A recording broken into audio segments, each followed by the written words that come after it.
One awake Dawn is sleeping in her bedroom, and she opens her eyes. It is morning. Why am I so tired? She rubs her forehead, resting her head on the pillow under the covers, staring at the ceiling. She sits up with furrowed brows, concerned about something. Blankets fall to her waist. What happened last night? With knitted brows, she shifts her gaze, staring off into space. Several hours ago, Peter and Dawn are in the theater parking lot. She is 24. She is black and Asian, with gray eyes and straight, black hair that falls to her back. He is 24 years old, Asian, with brown eyes and short black hair. He turns around. Hey, Dawn. Yes. We have to rush, the movie has started. He strolled over to her and tenderly grabbed her hand. They darted to the ticket line to buy their movie tickets. Present, I remember we paid for our tickets at the window. How did I get back home? With her pointer finger pressed against her cheek and eyelids low. She remembers driving to the theater to meet Peter for the movies. He is her boyfriend in this story. The couple enjoyed watching an action-packed movie. In the middle of last evening, Peter watched the movie, excited about the scene. He clutched the arms of the chair firmly, but not with enough force to break it.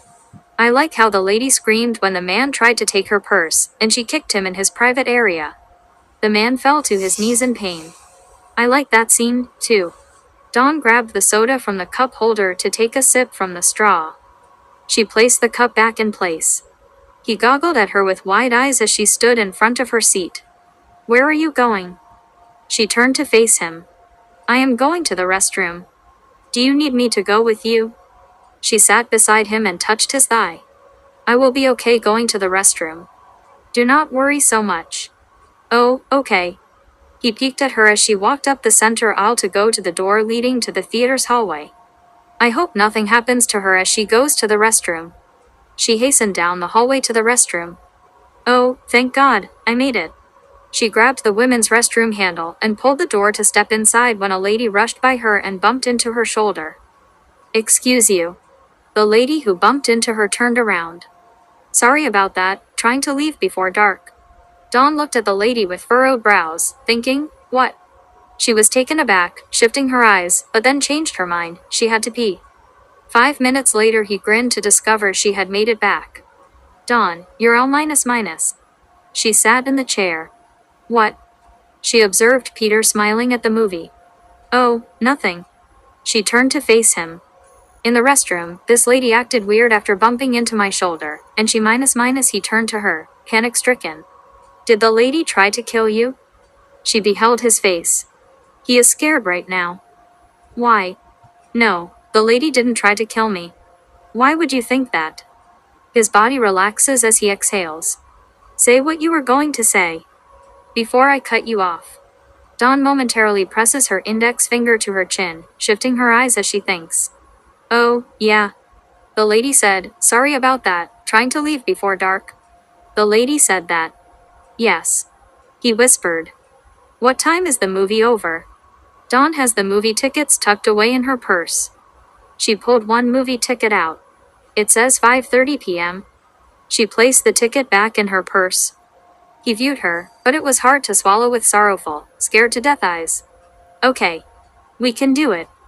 After the movie, we will rush to our cars. Peter bit his nails and quivered like he had seen a ghost. She shuddered in fear, her eyes fast as she gaped with her mouth open at him. But why? Do it. She trembled at his words as a tear fell from her left eye. Oh, okay. When 5:30 came. The movie is over. Let's scurry to our cars. He moved like a cheetah in holy terror as he swayed his arms. They weren't the only ones who sprinted away for the exit to get to their cars, others also fled. Peter found his car 2 rows ahead of hers. He started his car and got out, leaving the engine running. That's your car? Yes. Great. He drove out of the parking lot like a madman with screeching tires. Dawn shook her head. That man ran like someone was going to kill him. He had me scared for a moment. I see no danger around me. As he drove down the street, he looked in his rear-view mirror and spotted black shadows that materialized where he had left. Oh, God, they appeared, and it's not dark yet. Where is my freaking cell phone? He searched for his cell phone and pulled it from his back pocket as he stopped at the red light, putting his car in park. Oh no. My cell phone fell, switching gears as the traffic light turned green. I placed the cell phone in the passenger seat, and it bounced onto the floor. This damn bump in the road. Ugh. He is stone stiff, terrified, with his eyes wide open, about to pop out of their sockets. I would pull over to get my cell phone. I do not want to die by one of those. I hope she made it out of the parking lot alive. A lady across the street in the parking lot looks behind Dawn, who is on the other side of the street in the parking lot. She blinks her eyes twice, not believing what she is seeing. They are here. We need to get into our cars and drive home now. The black shadows float at eye level, seeking adults for their blood. You can be 4 feet, 5 feet, or 6 feet tall, but it doesn't matter. They are going to quench their thirst for red liquid. The author laughs. At the last moment, the woman got into her blue car. Still, out of panic, she wrestled with her key, placing it in the keyhole several times, dancing in place before stepping inside. Then, they appeared around her vehicle, shaking it. I remembered I must push the button to lock my car. It was already too late. One black shadow hid inside her vehicle, out of view as the others left, looking for other humans. Dawn is unaware of what is happening around her as she searches for the keys in her purse. She finds her keys and turns her head to the sound of screeching tires as people depart from the parking lot. They thought all the humans had left until they saw her. These humans are crazy. Oh, come on. I dropped my keys on the ground, trying to open my car door. Ugh. Dawn pressed her palm to her forehead, leaning back. She sighed and knelt to collect her keys. Although, the black shadows in the parking lot are males who transform into humans by lowering their floating bodies to the ground, stepping out of that formation, and absorbing the shadowy image into their back spines.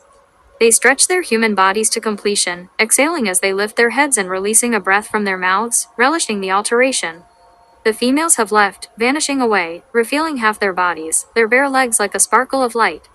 Only 2 males are present, the other males are gone, their shadowy images dematerializing as black smoke is vacuumed up with a black hose right behind them.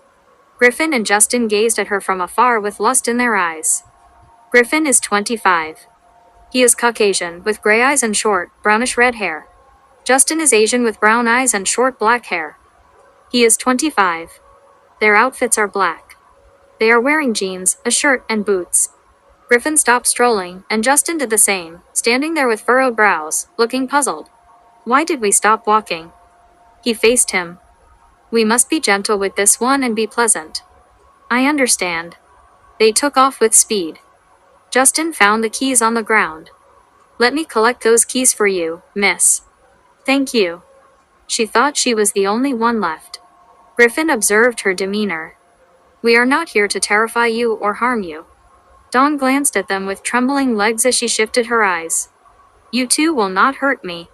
I have a boyfriend. They shook their heads. No. Present 2 guys. I do not recall if they did anything to me. With her eyes partly closed, she slightly knitted her brows, recalling the time, but her cell phone rings.